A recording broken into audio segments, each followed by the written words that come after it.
کہ اللہ تعالیٰ بارشیں بھی نازل فرماتے ہیں اور اس موقع پہ اللہ تعالیٰ بجلی کو بھی تمہارے سامنے کڑکاتے ہیں، بجلی بھی کڑکتی ہے، اس کو بھی ایک نشانی کے طور پر ذکر کیا گیا ہے۔ بارش ہمارے لیے کیسے نشانی ہے؟ یہ تو ہماری سمجھ میں آتا ہے کہ اس سے پانی برستا ہے اور ہمارے پینے کے لیے، ہماری کھیتی باڑی کے لیے وہ پانی ہمارے لیے مفید ہوتا ہے۔ لیکن بجلی سے ہمیں کیا فوائد ہوتے ہیں؟ چند چیزیں صرف خلاصتاً عرض کر دیتا ہوں کہ بجلی کے کڑکنے سے فضا بہت سے نقصان دہ جراثیم سے پاک ہو جاتی ہے، ساتھ ہی ساتھ زمین کو ایک نئی طاقت بخشتی ہے۔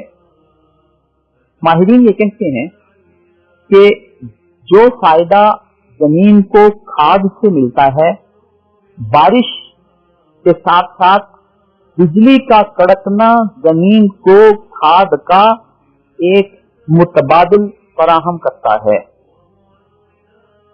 بجلی کے کڑکنے سے جو علاقے چشموں والے ہوتے ہیں وہاں سے چشمے ابل پڑتے ہیں۔ ہماری فضا اور ماحول میں آکسیجن کا اضافہ ہوتا ہے اور آکسیجن تازہ ہمیں ملتی ہے۔ تو یوں بجلی کے کڑکنے کے بہت سارے فائدے ہیں۔ جب انسان بجلی کو کڑکتے ہوئے دیکھے سنے تو نبی اکرم صلی اللہ علیہ وسلم سے دو دعائیں منقول ہیں، ان کے پڑھنے کا اہتمام کرنا چاہیے۔ پہلی دعا سبحان الذی یسبح الرعد بحمدہ والملائکۃ من خیفتہ، دوبارہ سن لیں، سبحان الذی یسبح الرعد بحمدہ والملائکۃ من خیفتہ۔ دوسری دعا ہے سبوح قدوس ربنا ورب الملائکۃ والروح، سبوح قدوس ربنا ورب الملائکۃ والروح۔ اپنی اللہ تعالیٰ کی نشانی یہ بیان کی گئی کہ آسمان و زمین اللہ کے حکم سے قائم ہیں۔ وہ اللہ تو خالق ہیں، لیکن خالق ہونے کے ساتھ ساتھ اس نظام کو چلانے والے بھی اللہ ہیں۔ دوسری آیات میں یدبر الامر، کہ اس کا نظام وہی چلاتے ہیں۔ اللہ تعالیٰ کی صفات مبارکہ میں ایک صفت قیوم ہے۔ قیوم کا معنی بھی یہ ہے کہ آسمان و زمین کے نظام کو قائم رکھنے والے۔ تو صرف تخلیق ہی نہیں بلکہ تخلیق کے بعد اس کو قائم رکھنا، اس کو چلانا، یہ بھی اللہ تعالیٰ کی ایک نشانی ہے۔ یہ ساری کی ساری نشانیاں اس بات کا تقاضا کرتی ہیں، اللہ کی وحدانیت اور ان کے ساتھ کسی اور کو شریک نہ ٹھہرانا۔ آیت نمبر 30 سے 32 تک اس بات کا تذکرہ ہے کہ اللہ تعالیٰ نے ہر انسان کو ایک فطرت پر پیدا کیا ہے اور اس فطرت میں کوئی تبدیلی نہیں ہوتی، لہذا اللہ تعالیٰ سے بچو اور مختلف فرقے اور گروہ نہ بناؤ۔ یہاں فطرت سے مراد وہ استعداد ہے جو حق کو قبول کرنے کے لیے اللہ تعالیٰ ہر انسان میں ودیعت کر دیتے ہیں۔ حدیث شریف میں آتا ہے کہ ہر انسان اسلام کی فطرت اور توحید کی فطرت پر پیدا ہوتا ہے، پھر ماحول اس کو یہودی، عیسائی اور دوسرے ادیان کی طرف مائل کر دیتا ہے، لیکن اس سے اس کی فطرت تبدیل نہیں ہوتی، کیونکہ فطرت ہے حق کو قبول کرنے کی استعداد، وہ استعداد اس کے اندر قائم رہتی ہے۔ جب بھی اس تک حق کا پیغام اچھے انداز میں پہنچے گا تو وہ اس کو قبول کر لے گا۔ لہذا فطرت سے مراد اور فطرت کی عدم تبدیلی، اس کی وضاحت آپ کے سامنے آ گئی۔ جو شخص کفر اور شرک اختیار کرتا ہے وہ انسان کو اس استعداد سے دور لے جاتا ہے، اس سے فرقہ بندی پیدا ہوتی ہے۔ یا جو لوگ اللہ تعالیٰ کے دین سے، اللہ کے قرآن و سنت سے اپنے نظریات کو دور لے جاتے ہیں تو ان سے بھی فرقہ بندیاں پیدا ہوتی ہیں اور اللہ کو یہ چیز ناپسند ہے۔ اسی لیے اس بات کی تعلیم دی گئی کہ جب بھی اختلاف ہو معاملات میں تو اپنے آپ کو قرآن کریم، احادیث شریفہ کی طرف لوٹاؤ اور ان کو